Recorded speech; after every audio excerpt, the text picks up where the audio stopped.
नमस्कार साथियों, welcome to MCQ series. MCQ series का आज 37वां लेक्चर है। क्वेश्चन नंबर फर्स्ट है, भारत में शासन करने वाला अंतिम यूनानी शासक निम्नलिखित में से कौन था? तो हमको पता है भारत में शासन करने वाला अंतिम यूनानी शासक हर्मियस था। और हमको हिंद यूनानी शासकों की, इंडो ग्रीक शासकों की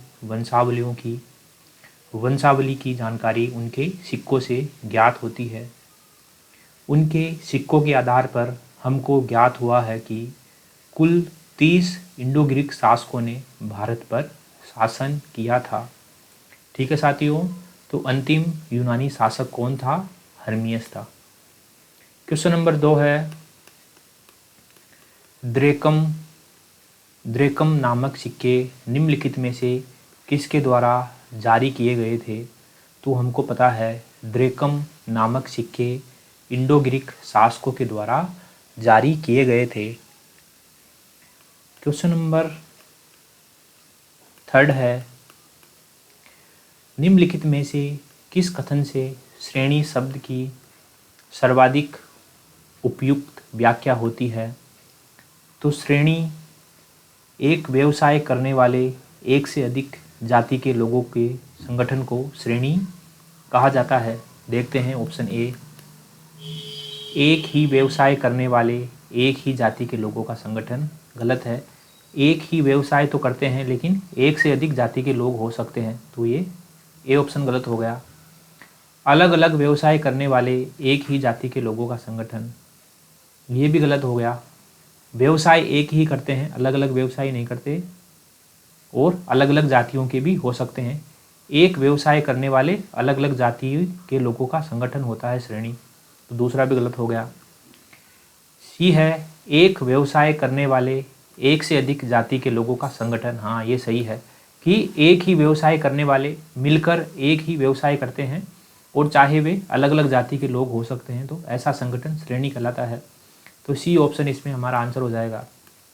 डी ऑप्शन है, अलग अलग व्यवसाय करने वाले विभिन्न जाति के लोगों का संगठन। गलत है, अलग अलग व्यवसाय नहीं, एक ही व्यवसाय करते हैं मिलकर, लेकिन अलग अलग जाति के हो सकते हैं, तो डी ऑप्शन भी गलत हो गया। सी ऑप्शन सही है। श्रेणी किसे कहते हैं?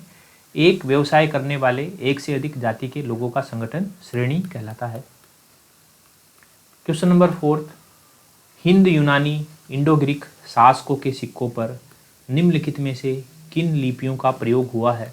तो हमको पता है कि इंडो ग्रीक शासकों के सिक्कों पर यूनानी लिपि का प्रयोग हुआ है, ब्राह्मी लिपि का प्रयोग हुआ है, देवनागरी लिपि का नहीं हुआ है, और खरोष्ठी लिपि का प्रयोग हुआ है। तो इसमें 1, 2 और 4 सही है। 1, 2 और 4, ऑप्शन नंबर बी इसमें हमारा सही आंसर हो जाएगा। क्वेश्चन नंबर 5 है, निम्नलिखित में से किस पंथ के अनुयायी दंडजिन के नाम से जाने जाते थे? तो हमको पता है कि शैव पंथ के अनुयायी दंडजिन के नाम से जाने जाते थे। ऑप्शन सी, शैव पंथ के अनुयायी दंडजिन के नाम से जाने जाते थे। क्वेश्चन नंबर 6 है, निम्नलिखित में से मूर्तिकला की किस शैली में मुख्य बल मूर्ति के चेहरे पर आध्यात्मिकता दिखाने पर दिया गया है, जिसमें प्राय मूर्तियों की आंखें आधी खुली तथा उसका चेहरा ध्यानमग्न दिखता है? तो ऐसी शैली है मथुरा शैली। मथुरा शैली में जो है मूर्ति के चेहरे पर आध्यात्मिकता दिखाने पर बल दिया गया है, और इसमें प्राय मूर्तियों की जो आंखें हैं वह आधी खुली तथा उसका चेहरा ध्यानमग्न दिखता है। जो मथुरा कला शैली है, इसका जन्म 2री शताब्दी ईसा पूर्व में हुआ था, और हमको पता है कि मथुरा कला शैली में बौद्ध, जैन तथा ब्राह्मण धर्म के अनुयायियों के लिए मूर्तियां बनाई जाती थी। तो ऑप्शन ए इसमें सही हो जाएगा। क्वेश्चन नंबर 7 है, संगम आयोजित होने के स्थान तथा उसकी अध्यक्षता करने के संबंध में निम्नलिखित में से कौन सा युग्म सही सुमेलित है? तो ए है प्रथम संगम हुआ था तेन मदुरा में और इसकी अध्यक्षता आचार्य अगस्त्य ने की थी। एकदम सही स्टेटमेंट है। और हमको पता है कि इस संगम की सभी रचनाएं नष्ट हो चुकी है। बी है द्वितीय संगम कवत्तापुरम में हुआ था और इसकी अध्यक्षता अगस्त्य और तोलकापियर ने की थी। ये भी सही है। और हमको पता है कि द्वितीय संगम की भी लगभग सभी रचनाएं नष्ट हो चुकी है। इसका केवल एक ग्रंथ बचा है तोलकापियम, जो कि व्याकरण का ग्रंथ है। केवल ये ग्रंथ ही बचा है तोलकापियम। सी है तृतीय संगम, जो कि मदुरई में आयोजित हुआ था और इसकी अध्यक्षता की थी नक्कीरर ने, जो कि ये भी सही है। और हमको पता है कि तृतीय संगम में इसमें रचित साहित्य 8 संग्रह ग्रंथों में संकलित है और इसको एत्तु गोगई कहा जाता है। एत्तु गोगई, ठीक है। तो तीनों ऑप्शन सही हैं। तो इसमें उपयुक्त सभी सही सुमेलित है। एकदम डी ऑप्शन इसमें सही हो जाएगा अपना। प्रथम संगम तेन मदुरा में आयोजित हुआ था और इसकी अध्यक्षता की थी आचार्य अगस्त्य ने। द्वितीय संगम कवत्तापुरम में हुआ था आयोजित और इसकी अध्यक्षता की थी अगस्त्य और तोलकापियर ने। तृतीय संगम मदुरई में आयोजित हुआ था और इसकी अध्यक्षता की थी नक्कीरर ने। चलते हैं अगले क्वेश्चन की तरफ। क्वेश्चन नंबर 8 है निम्नलिखित में से कौन कौन सुदर्शन झील से संबंध थे। तो ए है पुष्यगुप्त वैश्य। तो हमको पता है कि चंद्रगुप्त के काल में सुदर्शन झील का निर्माण करवाया था और इस निर्माण में जो है सुदर्शन झील के निर्माण में नेतृत्व किया था पुष्यगुप्त वैश्य ने। दूसरा है तुषास्प। तो अशोक के काल में जो सुदर्शन झील का जीर्णोद्धार हुआ था वह तुषास्प के नेतृत्व में हुआ था। फिर तीसरा है, ये भी सही है, तुषास्प भी सही है। तीसरा है सुविशाख।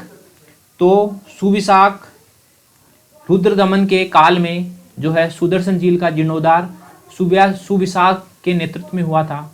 और चौथा है पर्णदत्त स्कंदगुप्त के काल में सुदर्शन झील का जो है जीर्णोद्धार पर्णदत्त के नेतृत्व में हुआ था। तो चारों इसमें सही है।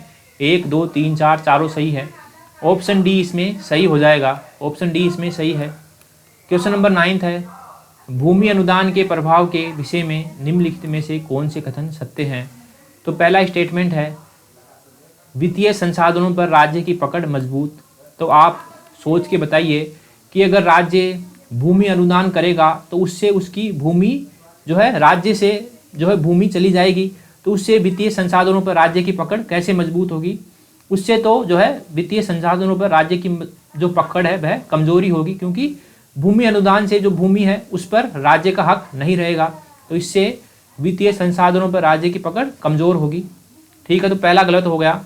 दूसरा है उत्पादन एवं वितरण इकाइयों का विकेंद्रीकरण होगा। एकदम सही है कि अगर राज्य भूमि का अनुदान करेगा तो इससे क्या होगा कि जो है उत्पादन और वितरण जो इकाइयां हैं उसका विकेंद्रीकरण होगा। अब जो शक्ति है वह उत्पादन और वितरण की शक्ति राज्य के हाथ में केंद्रित नहीं रहेगी, बल्कि जो है उसका विकेंद्रीकरण होगा।